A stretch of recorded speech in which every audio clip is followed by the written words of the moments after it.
So good day everyone. Our lesson for today is the Module 2, ICT Policies and Safety Issues, Implications to Teaching and Learning. Lesson 1, Policies and Issues in Internet and Implication to Teaching and Learning. First of all, what is policy? So the policy is a course of action adopted and pursued by government, party ruler, and the statesman. So the policy, it is the rules that we need to abide or to follow.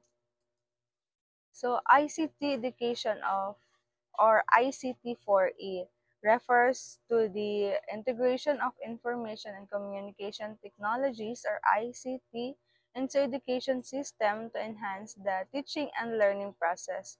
The acronym is used in various contexts, including the DepEd's ICT 4E strategic plan.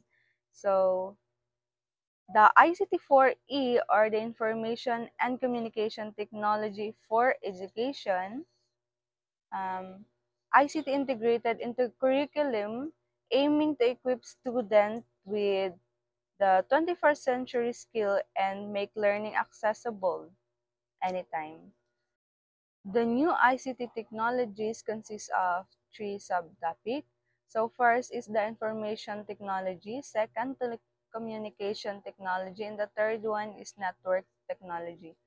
So the information technology or IT, it is the broad field encompassing the use of computer, system, hardware, software, and networks to manage and process and exchange information. So, for example, for this are the computer, the cloud computing, and the AI.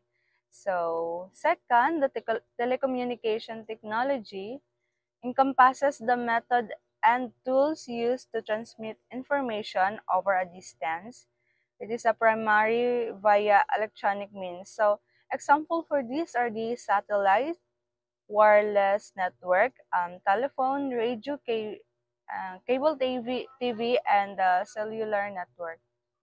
So the third one is the networking technology, or the networking technology connects computing devices, system, and application to enable communication or data transmission and resource sharing. So the example for this are the internet or Wi-Fi and router. So in internet, we have four safety issues. First is the freedom of expression and censorship, privacy and security, surveillance and data retention, e-pollutants from e-waste. So the issue number one is freedom of expression and censorship. Under International Human Rights Convention, all people are guaranteed the rights for free expression. So, individual rights are given up in order to have access to the use of internet. So, we have here, for example, is the MSN company, which is, or the MSN News, which are powered by Microsoft company. So, and comment section. So the MSN is a platform that consisting of a news, sports, etc. So the MSN comment section for article are overly strict and will prevent you from putting on the words this and people next to each other. So they're also allowed for racist discriminatory principles, like even the word black people has been censored, but not for the white people word. So they're purposely silencing those who go against what they think of. So while in the censorship restrict the transmission of information by blocking it or filtering the information.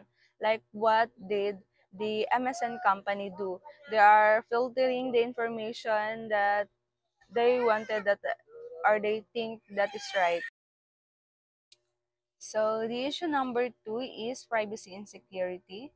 So most commercial sites have privacy pool someone uses a site and clicks I agree button, it is as if you have turned private information to any authority that may access it.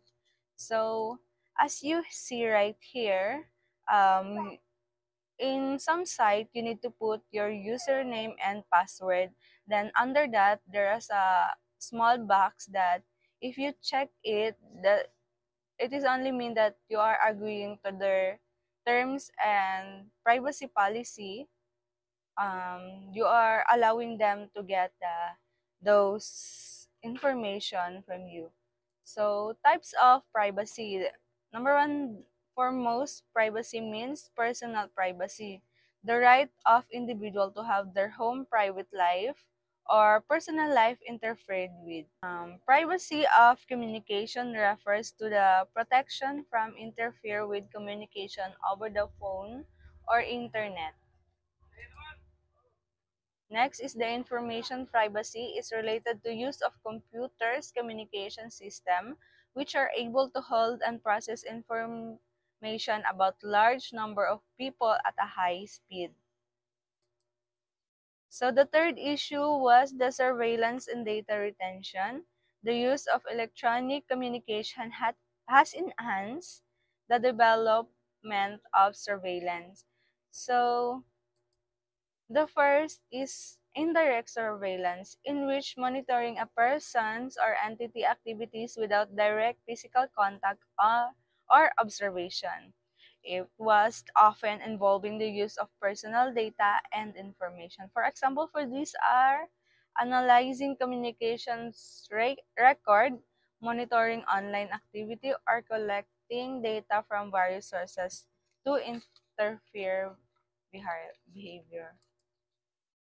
So the indirect surveillance is also called as a data surveillance.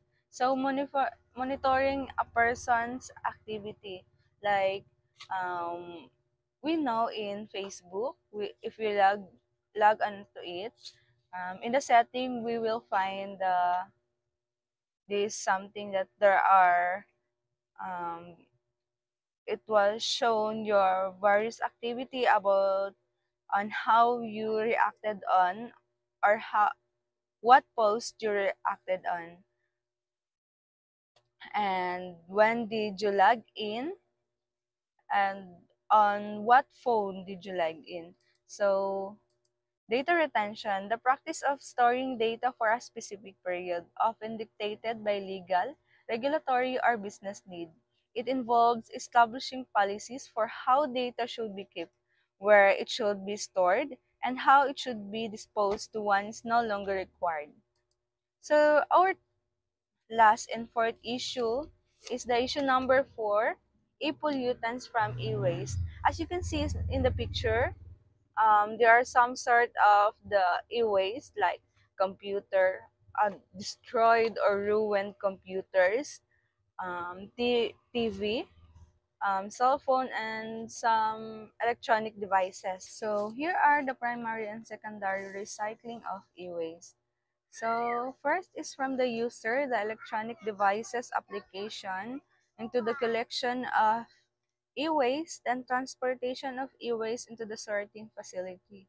So we know that, for example, is the cell phone. Um, Cell phone is consists of some materials like glass, the plastic, and the metal. So from sorting facilities to the treatment processing, then from treatment processing to the production of the new electronic materials. So the e-waste, if not controlled, then e-waste will tremendously affect climate change, damage human life, and overload the capacity of the cart in carrying solid waste. So, ICT for learners and learning, they needed guidance on how to use technology, should know how they can protect from the hazard that the technology bring, should take advantage at the learning support they derive. So the ICT for the teachers and teaching, guide them on what and how to teach it. Technology should never replace any human teachers. There are rules and regulations that govern the use of technology. All the issues and may more shall be part of the teaching connect so content, so each teacher will be encouraged to use the technology teaching.